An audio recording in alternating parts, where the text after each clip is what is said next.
മടിയിലിരുന്നു.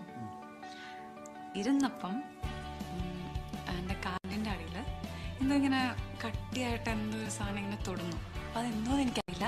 എനിക്കാണെങ്കിൽ കാണാൻ ഭയങ്കര ക്യൂരിയോസിറ്റി, പക്ഷെ ഭയങ്കര പേടി. അപ്പം ഞാൻ പതുക്കെ എൻ്റെ കൈയെടുത്ത് അവിടെ തൊട്ട് നോക്കിയപ്പോൾ ഇങ്ങനെ ഇതെന്തത് തൊലിയാണോ അതോ എല്ലാണോ സോഫ്റ്റായിട്ട് മാംസമാണോ എന്തോന്ന് മനസ്സിലാവുന്നില്ല. ഭയങ്കര ക്യൂരിയോസിറ്റി. അപ്പോൾ ഈ ചേട്ടൻ എന്ത് ചെയ്തെന്ന് വെച്ചാൽ, ഈ ചേട്ടനാണെങ്കിൽ ചേട്ടൻ്റെ കൈ എടുത്തിട്ട് എൻ്റെ തൊട്ടിട്ട് ഭയങ്കര സോഫ്റ്റായിട്ടാണ് തൊട്ടത്. ഞാൻ തൊടുമ്പം എനിക്കൊന്ന് ആ ചേട്ടൻ അറിയാമായിരുന്നു എന്നെ എങ്ങനെ തൊടുന്നത് കേട്ടോ. തൊട്ടുകൊണ്ട് വന്നപ്പോൾ ഞാൻ ഇങ്ങനെ പതുക്കെ അവിടെ ഇങ്ങനെ നനഞ്ഞു വന്നപ്പോൾ ഞാൻ കുറച്ച് ഡിസ്കംഫർട്ട് ഉണ്ടായി. എനിക്ക് കുറച്ച് പേടി വന്നു. കാരണം നമ്മൾ ബാത്റൂം പോകുമ്പോഴല്ലേ അവിടെ എപ്പോഴും നനയുന്നത്. അല്ലാതെ നനഞ്ഞപ്പോൾ ഞാൻ വിചാരിച്ചു ഇതെന്താ ഇങ്ങനെ നനയുന്ന വെച്ചിട്ട് എനിക്ക് പേടി വന്നു. അത് ആ ചേട്ടന് മനസ്സിലായി തോന്നുന്നു. ആ ചേട്ടൻ പെട്ടെന്ന് എൻ്റെ അടുത്ത് ചോദിച്ചു എന്താ പേടിയാവുന്നുണ്ടോയെന്ന്. ഒന്നും പറഞ്ഞില്ല. ചേട്ടനാണെങ്കിൽ എന്നെ താഴെ എടുത്ത് നിർത്തിയിട്ട് നടന്നങ്ങ് പോയി.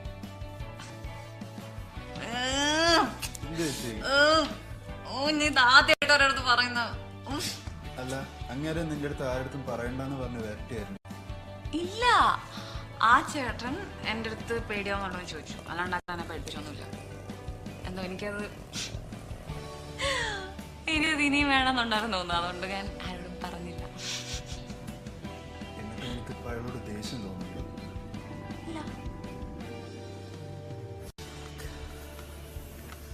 നീ ചെയ്തത് തെറ്റാണെന്ന് നിനക്ക് തോന്നുന്നുണ്ടോ?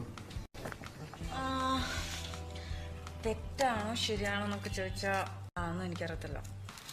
അപ്പം എനിക്കതൊരു എന്താ പറയാ, ഒരു ശരിക്കും പറഞ്ഞാൽ ആ ചേട്ടൻ എന്നെ തൊട്ടത് എനിക്ക് ഇഷ്ടപ്പെട്ടു. പിന്നെ ഞാൻ നിർത്തണമെന്ന് വിചാരിച്ചപ്പോൾ ആ ചേട്ടൻ നിർത്തി. അതുകൊണ്ട് ഞാൻ ശരിയാണെന്ന് കൺക്ലൂഡ് പക്ഷെ തെറ്റാണെന്ന് എനിക്ക് തോന്നില്ല. എനിക്ക് എപ്പോഴും തെറ്റാണെന്ന് തോന്നില്ല.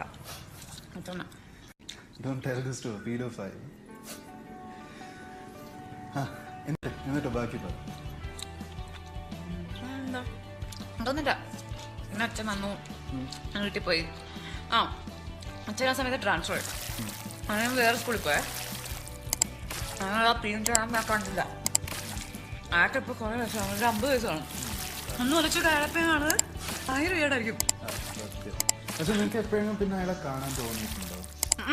അങ്ങനെയല്ല, അന്ന് സ്കൂളിൽ നിന്ന് വീട്ടിൽ ചെന്നിട്ട് ഞാൻ ബാത്റൂമിൽ കയറിയപ്പോൾ ഈ ചേട്ടൻ തൊട്ടോ, ഞാൻ തന്നെ തൊട്ടാங்க ഇങ്ങനെ പതുക്കെ ഒരു താളത്തിൽ തൊട്ടിട്ട് ഇങ്ങനെ